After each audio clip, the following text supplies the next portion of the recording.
All right, let's talk about combinations and how combinations are different from permutations. So let's compare these. First of all, when we did permutations, we had a set of objects, and most of the time we took a smaller set of objects from that, and we wanted to see all the different ways that we could rearrange those items in that smaller subset. Well, what we were doing when we first grouped together a specific number of items is we were taking a combination. So combinations you can think of as groupings. So you group together certain items, and we don't really care about what order they're in.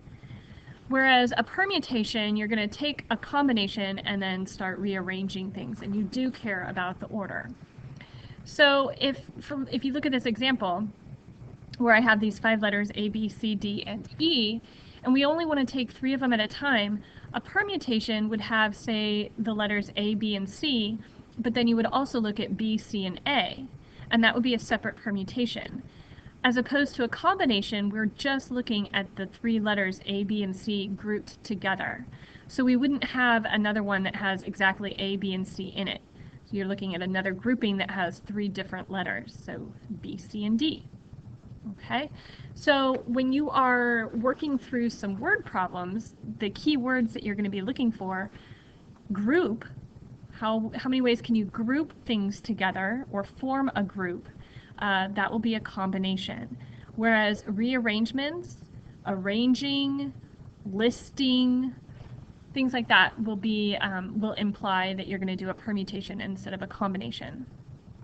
So let's take a look at what our formula would be.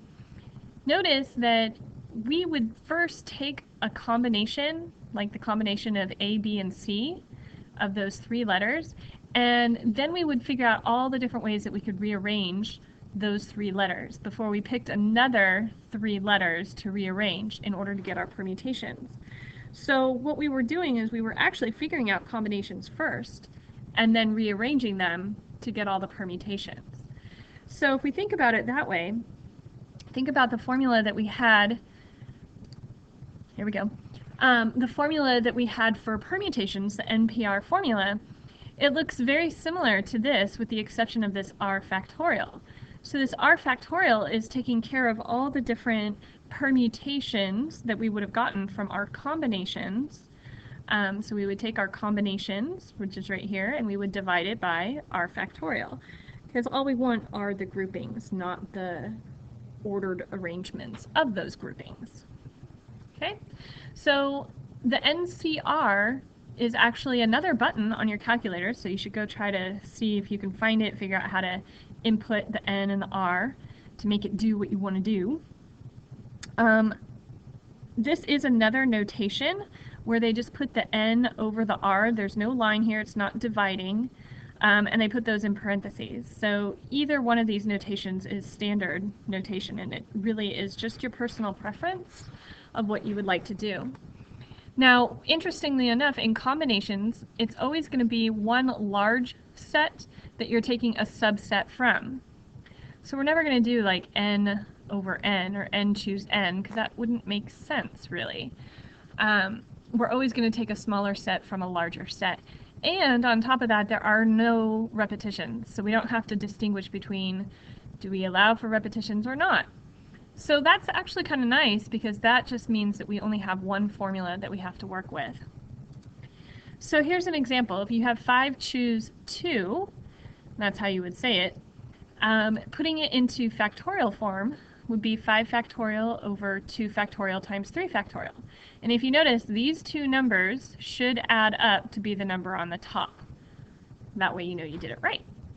Okay, and then if you either worked it out using the factorials, or maybe you want to check to see that you found the button and used it right, the answer should be 10.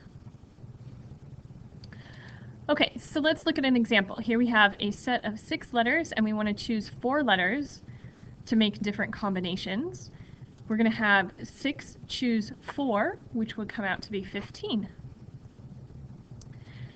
And then the last example, what if we did the same situation, but now we wanted to actually arrange these 4 letters from the 6 that we had to choose from. So we want to actually do a permutation instead of a combination.